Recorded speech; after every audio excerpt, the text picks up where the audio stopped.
Hello दोस्तों। मैं आशुतोष कुमार पांडे दोबारा आपके सामने एक वीडियो लेके उपस्थित हुआ हूँ। बीच में काफ़ी दिन जो है विलम्ब हो गया था।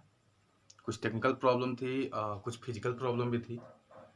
अब कोशिश करूँगा कि आगे ऐसा कोई विलम्ब ना हो जिससे आपकी पढ़ाई बाधित ना हो। ठीक है। तो मैं पिछले टॉपिक में मैंने डिस्कस किया था अम्ल के बारे में। आज डिस्कस करेंगे हम क्षार, क्षार के गुण। और क्षार के दो गुण होते हैं, भौतिक और रासायनिक। और उसके बाद क्षार के प्रकार और उपयोग, यानी 4 टॉपिक हम क्या करेंगे आज कवर करेंगे। ठीक है। तो आइए स्टार्ट करते हैं पहले क्षारक से। ठीक है। क्षारक में अगर बेसिक चीज जाननी हो तो बेसिक चीज में क्या होती है कि क्षारक का स्वाद कैसा होता है, कड़वा यानी तीखा। ठीक है। कड़वा होगा या तीखा होगा। ठीक। और क्षारक क्या करता है, तो क्षारक लाल लिटमस पेपर को नीले लिटमस में, नीले रंग में क्या करता है, बदल देता है। ठीक। अब कहीं कहीं दिया है आर्हेनियस का, क्षारक के लिए बता रहा हूं। कहीं कहीं आर्हेनियस का दिया है और कहीं कहीं पे इन्हीं में दिया है ब्रांस्टेड और लॉरी का। ठीक है। किसी किसी बुक में आर्हेनियस का करके दिया है, किसी किसी बुक में जो है या किसी किसी सिलेबस में जो है क्या दिया है, ब्रांस्टेड और लॉरी का। कि इन दोनों ने क्या सिद्धांत दिया था क्षारक के, क्षार के खिलाफ, मतलब डिफिनेशन के लिए। ठीक है। तो इन्होंने क्या बताया था कि अगर कोई भी पदार्थ हो, अगर उसको हम जलीय विलयन के साथ मिलाते हैं तो उसके क्या होते हैं, हाइड्रोक्सिल आयन बाहर निकलेंगे। ठीक है। यानी कोई पदार्थ है, अगर उसके साथ उसको जो है उसके जलीय विलयन में तोड़ा जाता है तो वो जलीय विलयन में टूटने के बाद हाइड्रोक्सिल आयन देते हैं। पीछे अम्ल में आर्हेनियस ने बताया था कि इसमें क्या था, अम्ल जो है हाइड्रोजन आयन देते थे। ठीक है। यानी इसमें क्या है कि अगर इसको हम क्या करेंगे, जलीय विलयन, ठीक है, वाटर सॉल्यूशन के साथ अगर इसको हम ब्रेक कराएंगे तो यह क्या में निकालेगा, OH निकालेगा। ठीक है। यानी कि एक सिंपल लाइन में बोला जाए तो क्षारक वह पदार्थ होता है जो पदार्थ जलीय विलयन में टूटकर यानी वियोजित होकर ऋणावेशित आयन देता है।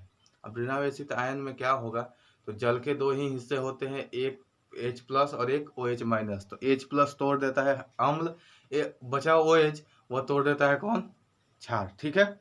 याद करने का सिंपल सा तरीका है, जल का फॉर्मूला आप जानते हैं H2O, वो होता है एक H+ और एक OH-, ये दो आयनों से मिलकर यह बना होता है। ठीक है।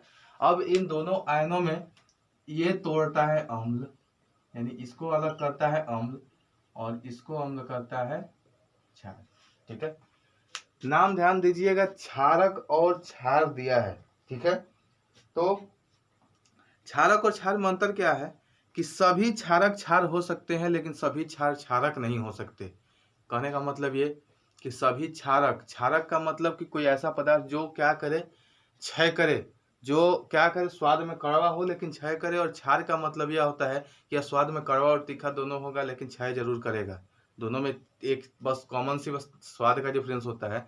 इसीलिए यह बोला गया है कि क्षारक क्षार हो सकते हैं, क्षारक क्षार क्षारक नहीं हो सकते। ठीक।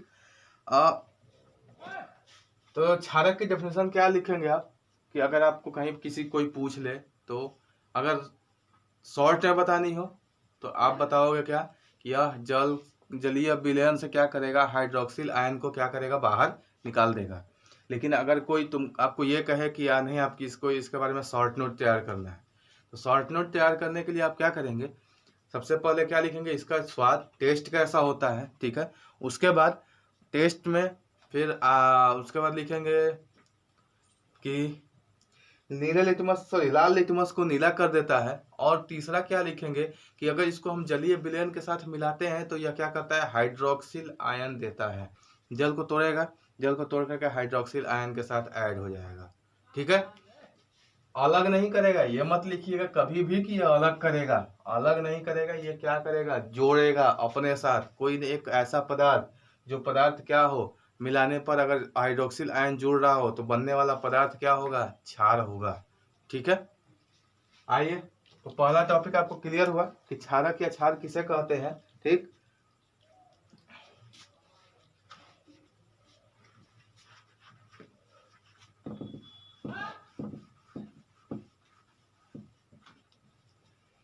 क्षारक और क्षार के बारे में आपको पता चला कि क्षारक क्या होता है। यानी क्षारक क्या होगा कि कोई भी पदार्थ हो वह अगर जलीय विलयन के साथ मिलाया जाए और विलयन के मिलाने के साथ क्या हो, हाइड्रोक्सिल आयन के साथ जुड़ जाए, जल के हाइड्रोक्सिल आयन के साथ अगर यह जुड़ जाता है तो बनने वाला पदार्थ क्या होगा, क्षारक होगा। ठीक है, या पीछे था कि अगर हाइड्रोजन आयन के साथ जुड़ जाए तो वह बनने वाला पदार्थ क्या होता था, अम्ल होता था। ठीक, अब आते हैं क्या, क्षारक के गुण।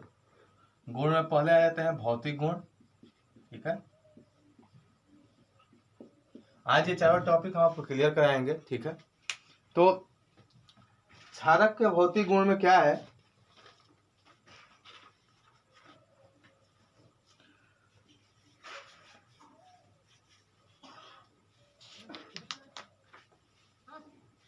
क्षारक के भौतिक गुण में सबसे पहला ये है कि स्वाद, हमने बताया था सबसे पहले ही, स्वाद। और स्वाद कैसा होगा, तीखा या कड़वा। हमने बताया था स्टार्टिंग में कि क्षारक का स्वाद कैसा होगा, तो स्वाद होगा तीखा या कड़वा। और क्षारक क्या होता है, दूसरा, ये पहला था, दूसरा है कि यह क्या होता है, जल में विलेय, यानी जल में पूरी तरह से टूट जाता है। जल में टूटने के कारण ही यह क्या करेगा, यह बना होता है हाइड्रोक्सिल आयन के साथ मिल करके। ठीक है, यानी जल में टूटेगा तो ही बनेगा। ठीक, तो जल में क्या होता है, पूरी तरीके से विलेय होता है। तीसरा, ये तीनों चीजें हम सबसे पहली लाइन में आपसे डिस्कस किए थे कि यह लाल लिटमस को नीला कर देता है। लाल लिटमस को चेंज कर देगा किस कलर में, नीले में। ठीक है, यानी कि ये क्या करेगा, लाल लिटमस पेपर को अगर इसके विलयन में हम डुबाते हैं तो वह लिटमस पेपर क्या होगा, जब बाहर निकालेंगे तो नीले कलर का होगा। ठीक है, चौथा है कि यह साबुन के समान क्या होता है, चिकना होता है। जनरली हम अगर बात करें तो साबुन इसी से बनाया जाता है, साबुन के समान चिकना होता है। ठीक है, साबुन हम इसी से बनाते हैं। ठीक है, बस अंतर इतना होता है कि उसमें थोड़ी सी श्रृंखला बड़ी हो जाती है, जो आगे आप पढ़ेंगे। साबुन बनाने की विधि आपको आगे बता दी जाएगी। जिस जैसा साबुन हम चिकना होता है, कभी साबुन को हाथ में लेके ऐसे करिएगा, इतना फिसलेगा जैसे लगेगा कि मतलब आपके हाथों के बीच में कोई घर्षण काम ही नहीं कर रहा। ठीक है, कोई फ्रिक्शन आपके हाथ के बीच में काम नहीं कर रहा। ठीक है, तो क्या होगा, साबुन के समान या क्या होता है, चिकना होता है। ठीक है, उसके बाद इसकी प्रकृति क्या होती है, संक्षारक। इसकी प्रकृति भी क्या होती है, संक्षारक होती है। लेकिन यह क्या होता है, अम्ल की तुलना में थोड़ा सा कम संक्षारक होता है। ठीक है, और अम्लों में भी प्रबल अम्ल की तुलना, प्रबल अम्ल के साथ क्या होता है, प्रबल अम्ल से अगर तुलना कराई जाए तो प्रबल अम्ल से तुलना कराने में इसकी संक्षारक प्रकृति जो है वह क्या होती है, थोड़ी सी कमजोर पड़ती है। ठीक है, तो ये हो गया भौतिक गुण। पहला, स्वाद तीखा या कड़वा होगा। दूसरा, जल में विलेय होगा। तीसरा, लाल लिटमस को नीला कर देगा। चौथा, साबुन के समान चिकना होगा। और लास्ट था कि संक्षारण होगी, लेकिन संक्षारक प्रकृति क्या होगी, कम होगी। किसकी तुलना में, तो प्रबल अम्ल की तुलना में। ठीक है, अब आते हैं रासायनिक गुण पे। टॉपिक छोटा है इसलिए थोड़ा सा फास्ट चलना पड़ रहा है।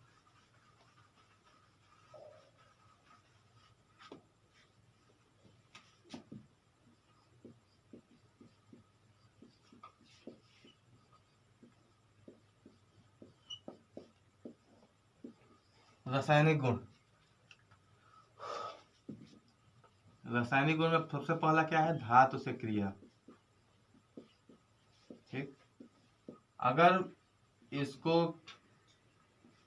धातु से किसी क्रिया करा दे, एम से मेटल, बी से बेस। ठीक है, यदि इसको किसी धातु से हम क्रिया कराते हैं तो यह क्या बनाता है, उसका लवण और हाइड्रोजन जो है वह बाहर निकाल देता है। यानी साल्ट बनेगा किसका, मेटल का, और क्या होगी, H2 गैस बाहर निकलेगी।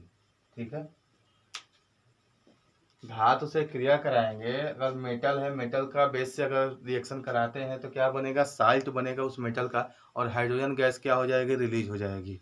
ठीक है, एक एग्जांपल देख लेते हैं।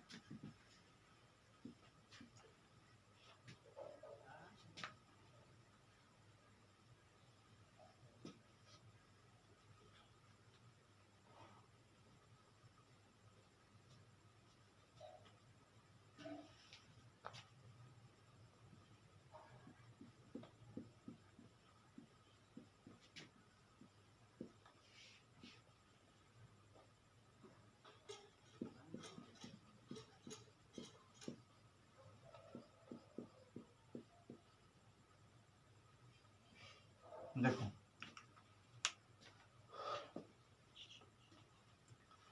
जेडन जिंक और जिंक के साथ सोडियम हाइड्रोक्साइड की अगर अभिक्रिया करा रहे हैं या क्षार की क्रिया करा रहे हैं तो यह क्या बनेगा, लवण बनेगा। इसका नाम है सोडियम जिंकेट। इसको बोलते हैं क्या, सोडियम, जो चूंकि यह जिंक के साथ मिला हुआ है इसीलिए इसी के नाम पर हम इसको बोलते हैं क्या, सोडियम जिंकेट।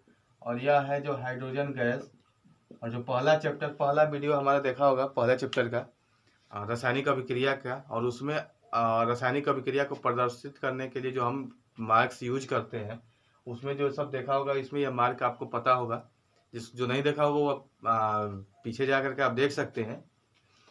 वो मार्क क्या होता है, यह गैस के लिए यूज करते हैं जो बाहर निकलती है। ठीक है, तो सोडियम जिंकेट और हाइड्रोजन बनेगा। यानी देखिए इसमें धातु था, धातु के साथ हम क्षार की अभिक्रिया कराए, बनने वाला पदार्थ लवण है, और लवण के साथ हाइड्रोजन गैस क्या हो रही है, बाहर निकल रही है।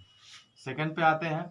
सेकंड क्या है, तो धातु की अम्लों, क्षार की अम्लों से क्रिया, सॉरी अम्लों से क्रिया।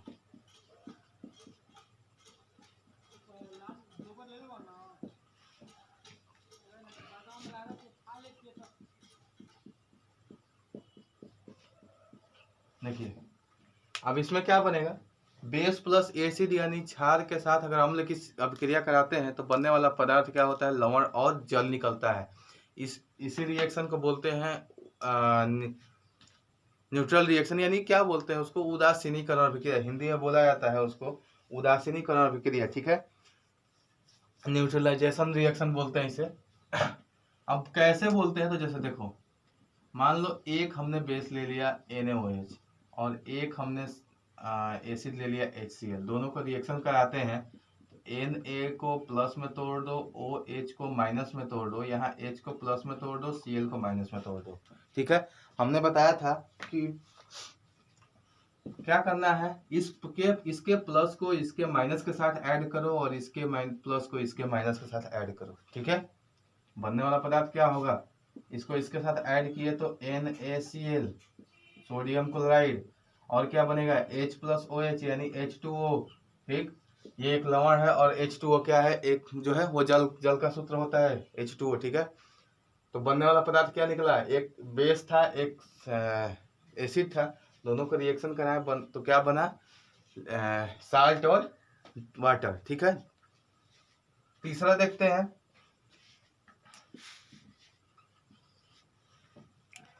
अम्लीय ऑक्साइडों से क्रिया। तो ठीक है, अम्लीय ऑक्साइडों से भी क्रिया कराएंगे तो हमें क्या मिलेगा, लवण मिलेगा, और साथ में क्या मिलेगा, एक छोटा सा चेंज होता है, और लवण मिलेगा और साथ में क्या मिलेगा, जल मिलेगा। ठीक है, उसके बाद गर्म करने पर, अगर इसको हीट से टच में लाते हैं, गर्म करने पर यानी बेस को अगर गर्म किया जाए, ठीक है, तो गर्म करने पर यह क्या होता है, बेस का ऑक्साइड बनाता है, बेस ऑक्साइड प्लस वाटर। चूंकि गर्म करोगे तो ये क्या होगा, वेपर के रूप में होगा। ठीक है, क्योंकि भाप के रूप में निकलेगा तो यहाँ लिख दोगे वेपर।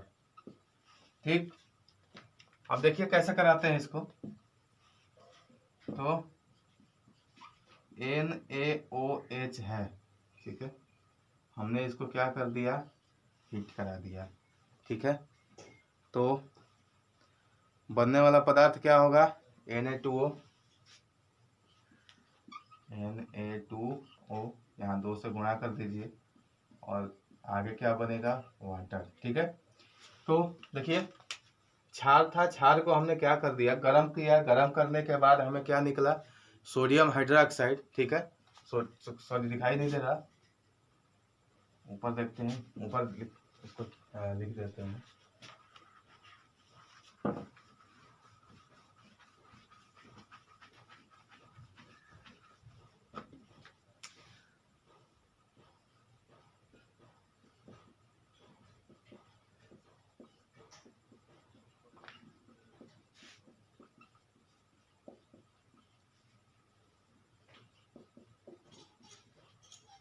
देखिए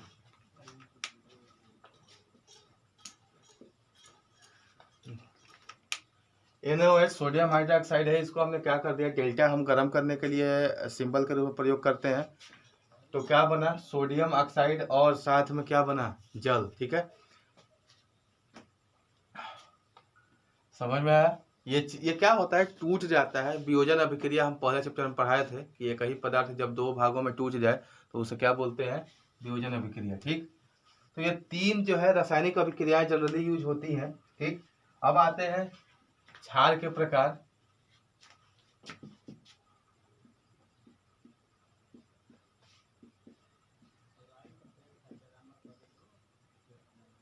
कितने टाइप के होते हैं ये, दो टाइप के। एक होता है प्रबल क्षार और एक होता है दुर्बल क्षार।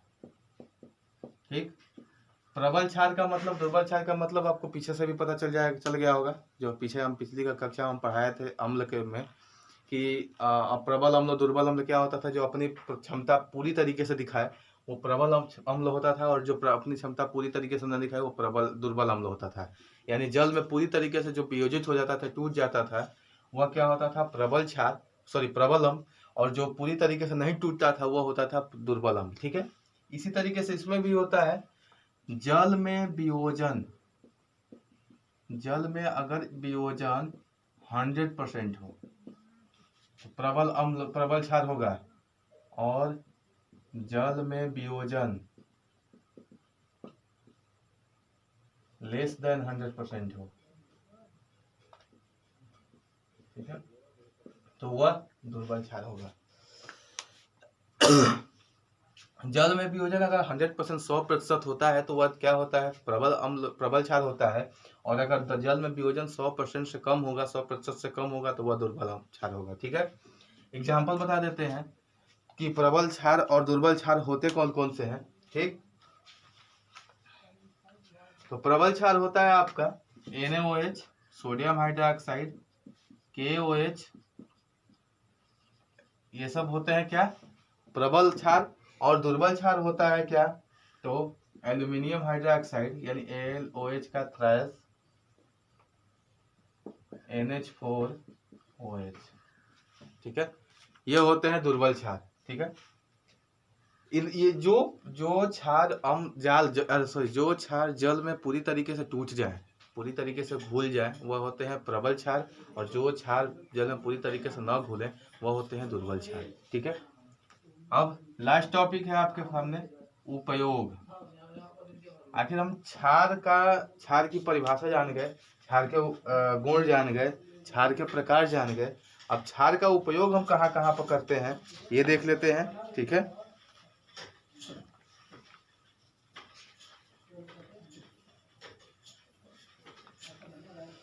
तो देखो, अब क्षार का उपयोग कहाँ कहाँ पर होता है, तो सबसे पहला वस्त्र बनाने में, वस्त्र बनाने में। ठीक है, और वस्त्र बनाने में किसका प्रयोग करते हैं, एल्यूमिनियम हाइड्रोक्साइड का, क्योंकि कम क्षय करेगा। ठीक है, दूसरा है साबुन बनाने में,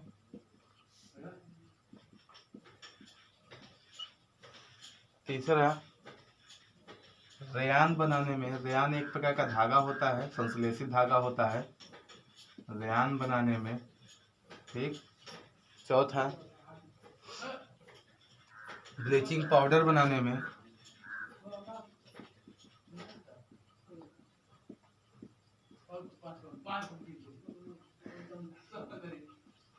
पांचवा जल को कोमल, यानी कोमल का मतलब मृदु, यानी कि फिसलने वाला, मृदु बनाने में, यानी ठीक है, पीने लायक जल बनाने में क्या करते हैं, इसका प्रयोग करते हैं। ठीक, तो ये रहा आज का टॉपिक, क्षार। ठीक, क्षार बता दिए, क्षार के गुण बता दिए, क्षार के प्रकार बता दिए, क्षार के उपयोग बता दिए। अगले टॉपिक में आपसे मिलेंगे हम लवण के साथ। ठीक है, कि लवण क्या होता है, लवण का प्रयोग कहाँ पर करते हैं, और लवण बनाते कैसे हैं। ठीक है, कुछ लवणों के बारे में भी बताया जाएगा एक दो लेक्चर में कि ये लवण बनते कैसे हैं, इन लवणों का जो है फिजिकल और केमिकल जो है कि क्वालिटीज क्या क्या होती हैं। ठीक, उम्मीद है कि आपको ये वीडियो पसंद आई होगी, तो आप सब्सक्राइब और शेयर करना ना भूलें। ठीक, बाकी अपने दोस्तों के साथ भी शेयर करिए ताकि ज़्यादा से ज़्यादा यहाँ पर लोग हमसे जुड़ें और हमें भी एक प्रेरणा मिले कि